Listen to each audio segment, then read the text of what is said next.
What's going on, A to Z Sports? We are live for another edition of Titans at 2 here live at Doughbird Pizza and Rotisserie out here in Green Hills. Doughbird Pizza and Rotisserie, it's where you're sure to find flavor. They bring you a crave-worthy menu with an unexpected yet perfect duo of pizza and rotisserie. Come check out Doughbird. I like to come in and hang out here a couple times a month. It's a great vibe, great vibes here in Doughbird. So come check them out. Today we have a lot to talk about because the Tennessee Titans fell to the Tampa Bay Buccaneers 20-6, the final score from Raymond James Stadium yesterday. The team now sits at 3-6.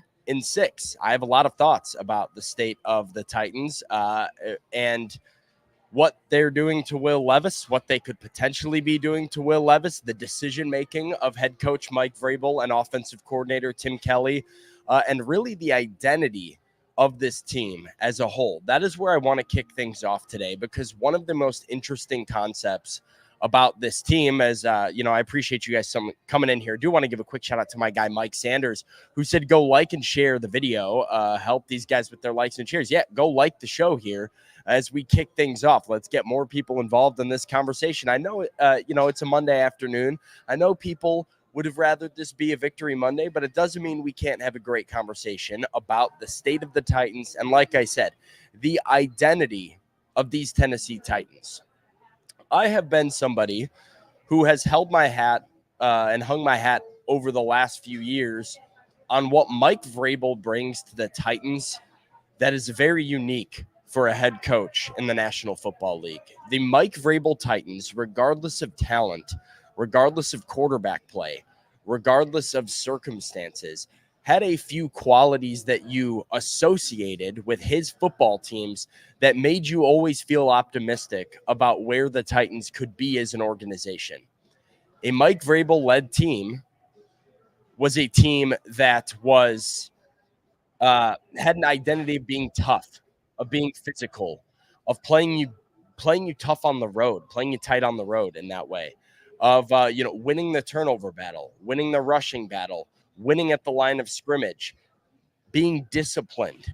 Those are qualities that I associated with a Mike Vrabel-led football team. And yet the version of the Tennessee Titans that we have in 2023 does absolutely zero of those things. And by failing to do those things, they are setting Will Levis up to fail as well. You have a rookie quarterback that has shown incredible toughness, that has shown incredible poise and leadership, with everything else around him collapsing and not seeming to work. Dion says he would like me to do a favor and tell Dober to extend their business to Houston. Yeah, unfortunately, I'm not sure. Actually, Gilbert is a chain. I do notice there's a couple chains. I don't know if there's one in the Houston area, but if you are ever in Nashville, come check it out. But I appreciate Dion being down to come look at it and check Gilbert out. You wouldn't be disappointed. I've eaten here a few times now. I like to get myself a pizza, when I come by sometimes after the show, and it always satisfies, like I said. But I really think it's time to start having the conversation about these Mike Vrabel Titans and who they are, because I feel like they've completely abandoned the Mike Vrabel identity. And at the same time, while you have that conversation, you have to have the conversation about who Mike Vrabel is as a head coach right now in the year 2023, who Mike Vrabel is for the Titans, and is he the right guy for this job? It's a loaded question. I think there are some things Mike Vrabel still does very well, but let's look at some of those qualities that I identified of being part of this Titans Mike Vrabel identity. Number one, winning the turnover battle. It's something Vrabel preaches day in and day out, week in and week out, from the preseason and training camp all the way through a regular season and an offseason, is how do we take care of the football? The Titans have won the turnover battle just one time this season, and it was in a game they got boat raced by the Cleveland Browns on the road. They don't do it.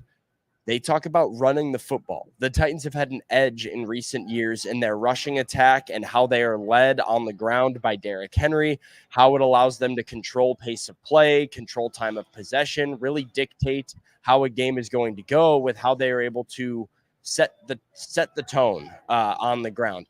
the Titans have lost the rushing game, both in yards gained and in yards per carry on 4 of their last 5 matchups. So 4 of the last 5 times out, the Titans have been outgained on the ground. That's what they do best. Get turnovers, run the ball. They've lost in those areas 4 of the last 5 times. I don't think anybody would say this team is disciplined at all. Not only do they get penalized a lot, they get penalized at the worst possible times, whether that's defensively with a big pass interference down the field, defensively with a hold, defensively with a roughing the passer when you need at least, or offensively killing drives. And you look at a drive like they had yesterday, a 2nd and 1, where you finally get a good carry from Derrick Henry. You finally get ahead of the down and distance and feeling like you have some momentum going. And it's back-to-back false starts from Dylan Radins that put you in a 2nd and 11.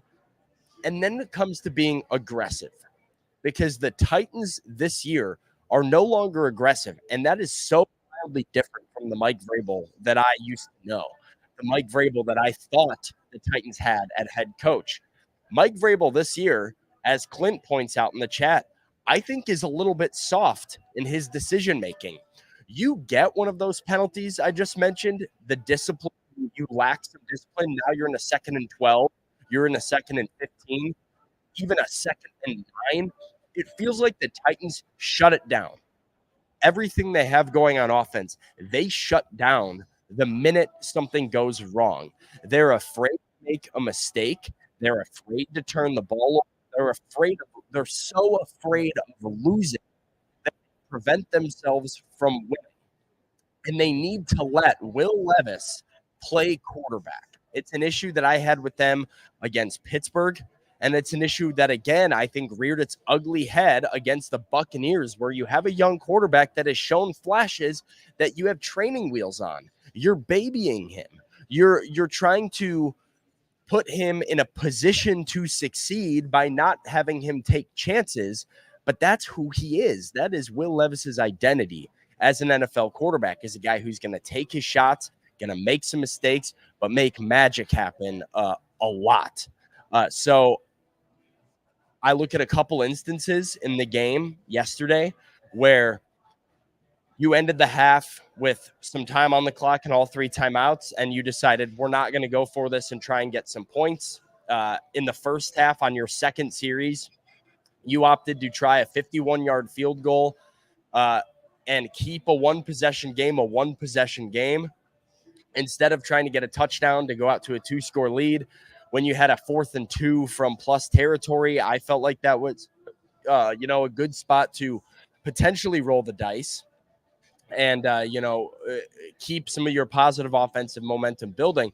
And then the worst of all of them is the field goal attempt down by 14 in the 4th quarter to make it an 11-point game, keep that deficit at 2 scores. When you had a 2nd and goal from the 6, you do a run play with Derrick Henry into a stacked box that loses you 3 yards. Then you throw an incomplete pass and settle for your field goal. That was soft. It was not aggressive. And it was another one of these ways that the Titans have gotten away from the Mike Vrabel identity that I thought they had. I asked the head coach today at his press conference at St. Thomas Sports Park, why is this team so different from all the teams he's coached in the past when he's with the Titans? Wasn't a big fan of his answer. Every year, every team is different. Every season is different. So I don't want to compare, contrast each and every year. We're focused on what this particular team needs to do better, what it needs to do better in a hurry, and what it can eliminate to help us start winning. So a very by-the-book non-answer by the Titans head coach right there. And Bobby Carter kind of points out what the real issue is here, which is that the Titans don't have the talent. And there is a very clear difference in the talent of teams past and the talent of this current team that does prohibit some of their ability to specifically on the offensive line, to run the ball, to protect the quarterback, to do certain things. But I really believe there is a philosophical flaw here that Mike Vrabel and Tim Kelly have started to take with Will Levis early in his career that I do not believe is helping him. And it is that babying, those training wheels, that playing to win, not playing to win, but instead playing not to lose, that I think is a mistake. And it's just another one of these ways that I don't feel like the Titans are helping Will Levis and frankly are setting him up to fail. Because outside of what I think is poor coaching decisions late in these games that give you no shot to actually win, the players out in front of Will Levis have not given him a shot to win. I looked it up on PFF this morning. It is 21 pressures that the Titans allowed against Tampa Bay, and 26 pressures that they allowed against Pittsburgh. So your young quarterback has been pressured 47 times in the last 2 games. He has taken shot after shot, blow after blow. That is a recipe for disaster for both his health and his development. I do think Mike Vrabel had some interesting comments about that and about how the Titans approach that, how they view that as a potential detriment to Will Levis's development. Before I do that, I want to remind everybody about where I'm sitting for today's show, which is Doberd Pizza and Rotisserie. At Doberd, you can grab a seat at the bar and stay a while sipping on inventive craft cocktails made with daily fresh juices and homemade ingredients alongside local beers and a menu of wines to pair with every delicious bite. They have happy hour at Doberd Monday through Friday, 3 p.m. to 6 p.m. So 39 minutes from now, Doberd's happy hour is kicking off, and you can get deals starting at $5. They've recently announced Bottle and Bird special that features a bottle of wine, a whole rotisserie chicken, and 2 sides for $40 when you dine in. So it is 2:22 p.m., 3 o'clock. Happy hour starts at Doberd. Be sure to check them out, Doberd Pizza and Rotisserie in Green Hills. But here is some comments from Mike Vrabel. The first video I'm going to play is about Mike Vrabel reflecting on Will Levis's toughness and fear that he might get injured in the future. Well, I think that anytime you have a quarterback that shows that type of toughness and is willing to stand in there and not stare at the rush, I think everybody appreciates that and values that. That's not the plan. That's not the goal. Nobody wants that to happen. I've said this to our team, since I've been here. When somebody misses a block or doesn't go to the right ID or the right linebacker, it's not the 7 yards on a sack or 4 yards on a run that bothers me. It's the fact that somebody could get hurt. If we don't block somebody and we're handing the ball off to Derek or Tajay, that's what bothers me. We can make up the 4 yards. I know somehow, some way. It's just I don't want to see players get hurt, whether that's the quarterback, the running back, or anybody involved. And just like if we throw a 2-man concept out there between, let's say, Chris Moore and Nick Westbrook, that we did fairly well. It wasn't like a 30-yard gain. It was a first down that was probably 9 or 10 yards. But Chris's job is to protect Nick and go and make sure that he's not getting drilled the second that he catches it. You see that throughout the league and in college football, or in a bubble. The same ways that we flip it out there to Tajay on third. So that is Mike Vrabel talking about the pressure, right? And I do think he correctly identifies at the start the fact that Will Levis has been incredibly tough. The moment has never been too big for him since he has taken over for the Titans at quarterback. He continually faces pressure, steps through pressure, is willing to take hit after hit after hit. Now, occasionally there's going to be sacks, and I thought it was interesting. He said, look, the 7-yard loss, the 4-yard loss, whatever it is, that is what it is. We can make that up. By the way, they don't make that up. They choose to surrender, draw, and, punt the football away. So kind of bullshit there. I mean, they don't even make an effort to try and pick up yardage that they lose if they have a first down sack. But overall, the point Mike Vrabel making is, hey, we don't want him to get injured, whether that's Will Levis, Derrick Henry getting pounded in the backfield like he did multiple times, Tajay Spears getting hit in the backfield like he did multiple times. we got to protect our players. And so the offensive line, is a critical function of an offense being efficient and working like it's supposed to. It's also essential to keep your guys healthy and on the field. And unfortunately, not only is Will Levis at an injury risk, there is something to be said about starting your NFL career looking to develop a quarterback, constantly getting hit and pressured, and what that could do for him. And so Mike Vrabel said he is not worried about it, but that he didn't want to completely disregard the idea that that has happened in the past. I mean, he's texting with Tim last night. He's meeting with Tim and Charles this morning. About where to go with football and about late in the game and ball placement on certain things and zone coverages, and I don't see any discouragement.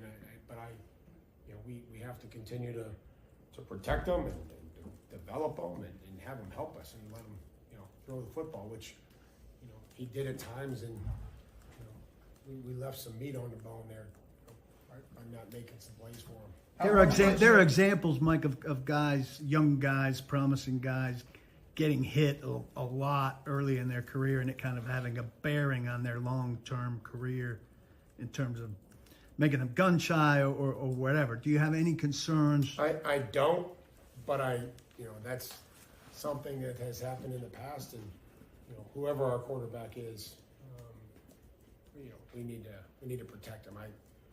We all understand that for every reason that I just mentioned prior to. So no, I don't have any concern about that. But I don't want to challenge the idea.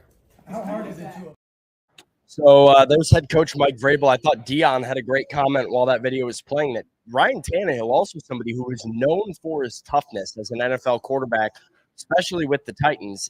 But a guy can only take so much damage or take so many hits before the damage kicks in. Yeah, like eventually you keep getting hit and hit and hit and hit, you're going to get injured. And number two, mentally, what kind of damage is this doing? What kind of damage could this potentially do to a young quarterback like Will Levis's processing ability? I know we in the media corps were speaking in the media room, after the press conference about quarterbacks that this has happened to before. And you look at a guy like, Tim Couch or David Carr as guys that had a ton of ability, and the offensive line in front of them, Josh Freeman, another one.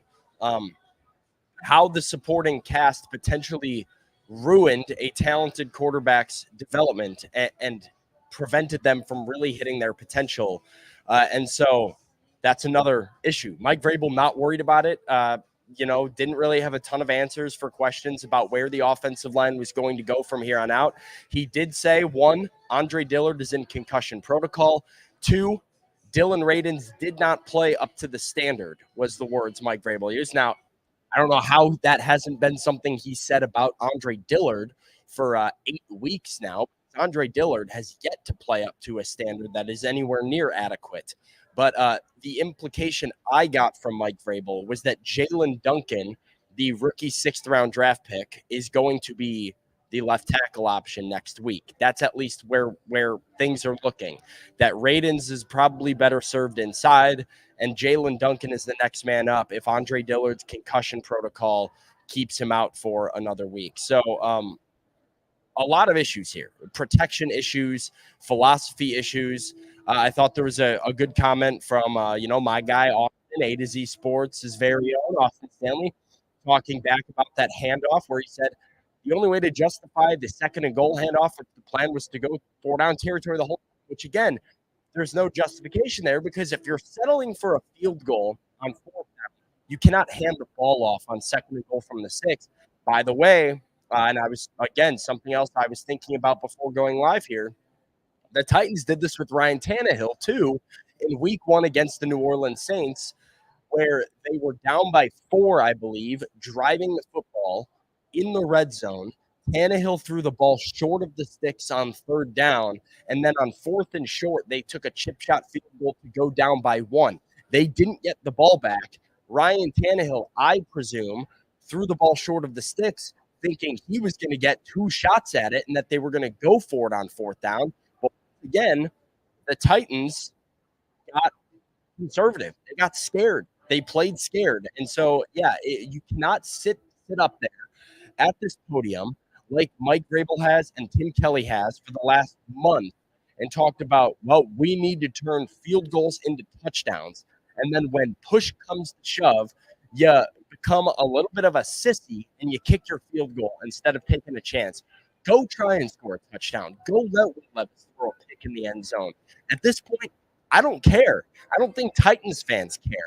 I think I'd rather see you go down swinging, though. And that Chosen comes in with a comment. We're saying, Sam, why are they not drawing up QB draws or play action fake QB runs instead of him taking hits?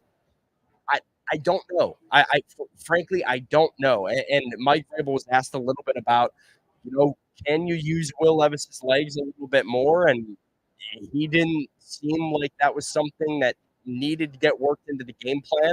But again, as D Good says, you can call this cowardice. This is, well, let's not move Will Levis out of the pocket. Let's keep him in the pocket and simplify it for him. How about the athleticism that he showed at Kentucky being a huge part of his game and something I was saying when Ryan Tannehill was the starter that they needed. Part of the reason I like Will Levis being the Titans' full-time starting quarterback is his legs are more of a benefit to this offense than Ryan Tannehill's legs are, even when he's healthy. And yet you're not seeing them do it. You're taking a young athletic quarterback and saying, don't leave the pocket with a bad offensive line protecting for him. Move the pocket, use his legs, let him make a play. He's perfectly capable and has proven in the past that he's capable of throwing on the run. So let's move him outside a little bit. You did it against the Atlanta Falcons, and you've gone completely away from it since then. I don't really have a huge explanation for it. Defensively, it's a lot of the same issues. And frankly, I've come to realize this defense, there is no fixing this defense. I'll tell you guys why real quick in a minute. But first, one more reminder about where I'm at today, and that's Dobered Pizza and Rotisserie. I mentioned all the options for, both happy hour and, dining in. But takeout, if that's more your style, Dobered has that too. They have a family on the fly takeout bundle to feed the entire family as the go-to spot for to-go food in the neighborhood. They're here in Green Hills, like I said. They share a parking garage with the Shake Shack, I believe. Yeah, the Shake Shack here in Green Hills. So if you've driven through the Green Hills area and seen the Shake Shack, you've seen Dobered as well. Parking is always easy and convenient. You can get in and out very quick. They have their own curbside spots outside that are front and center. So don't worry about parking. It's very easy to come and pick up your order. So whether it's dining in, whether it's takeout, whether it's coming to watch Monday Night Football here later tonight, or if it's just a family dinner or date night, Dobered is the place to go. Dobered in Green Hills, cannot recommend them enough. Let's talk defense real quick before I head out of here on a Monday afternoon. Why is this defense not fixable to me? Well, quite honestly, because they can never do both things well, and they don't have enough good players. The defense specifically has been neglected by the Titans in the last few years under the presumption and the assumption that your big money guys would play like big money guys. You're paying Harold Landry a ton of money. You're paying Jeffrey Simmons a ton of money. You're paying a good chunk of money to both Arden Key and Danico Autry. You invested in that front group. You invested a draft pick into Roger McCreary and a high draft pick into Christian Fulton with the assumption that that group would be what carries you defensively. You've supplemented that group with undrafted free agent after undrafted free agent after undrafted free agent after cheap signing in free agency. And now the Titans are starting to see early in the year, they were all about stopping the run. They stopped the run, and they got torched over the top over and over and over and over again. They went to a split safety defense that was more about, hey, let's not give up explosive passing plays. They put their focus there. They did that, but they started getting gashed in the run game for 4 consecutive weeks against the Colts and the Ravens and the Browns, and they kept giving up big rushing gains. Now, we saw against Tampa Bay that flipped back again. The run game had become such a concern. You were playing a team that can't really run the football, and you still managed to get beat over the top. Mike Evans torched you. Chris Godwin torched you. Explosive passing plays torched you. They don't have the ability to get off the field on third down. They don't have the ability to get a big stop when they need to. They don't win one-on-one matchups, and they gamble far too often with their defensive alignment, their defensive scheme. They gamble. They try and overthink the opponent, put themselves into position to succeed. Like, by the way, a 3rd and 2 where Jeffrey Simmons was dropped back into pass coverage. Yeah, that happened. Harold Landry also dropped back into pass coverage, trying to outthink the opponent and the guys that you're paying, however many $1 million to rush the passer are in pass coverage on a 3rd down, and you give up the first. That's a real situation that happened. If you go back and watch some of the coaching tape the Titans ran. So whether you want to point the finger at Shane Bowen, Mike Vrabel, a defensive-minded head coach, or the personnel, it's another one of these things that show top down the Titans have problems and not many answers. So that's all I really got. The message was 1 week at a time. A game in Jacksonville this week that is obviously big because it's a road game and a division game, and the Titans aren't quitting. I've quit on the Titans this year. Most fans, I would say you guys have probably quit on the Titans this year as well. The team is not quitting, at least not yet. And so they're still hoping to get back to 4-6, crawl their way back into this one game at a time. That feels far-fetched at this point because I don't see how, if you cannot beat teams like Tampa Bay, teams like Pittsburgh, teams like Indianapolis, how you expect to go beat Jacksonville on the road. So 3-6, 15th in the AFC, dead last in the AFC South, currently slated to be drafting 8th overall in the 2024 NFL Draft, and potentially more losses on the way. It's ugly right now in Titans world, and we'll see how Mike Vrabel holds this thing together. If they do lose that game in Jacksonville, they will be 3-14 in their last 17 games. So Scott says, Sam, we are a 3-14 team. No, I don't think the Titans will finish 3-14. I think that they will stumble their way into a couple more victories, and they're playing Carolina, which is like, you got to be really bad to lose to Carolina. So I don't think they will finish 3-14, but if they lose against Jacksonville, they are certainly a 3-14 team in their last full season. They have not won a road game in a full calendar year. A lot of trends that they're looking to break that feel more and more far-fetched. Mixed Whisper, this is a funny comment, says I should do an interview with J-Rob to figure out what he was thinking. I am curious to see when John Robinson kind of breaks his silence about some of the stuff going on in Titans world. It's still kind of fresh, less than a year since he was fired. But, 2 years down the line, maybe we get more insight on this Titans era coming to an end from a guy like John Robinson, or maybe even Mike Vrabel. Interested, like I said, in seeing how Mike Vrabel responds.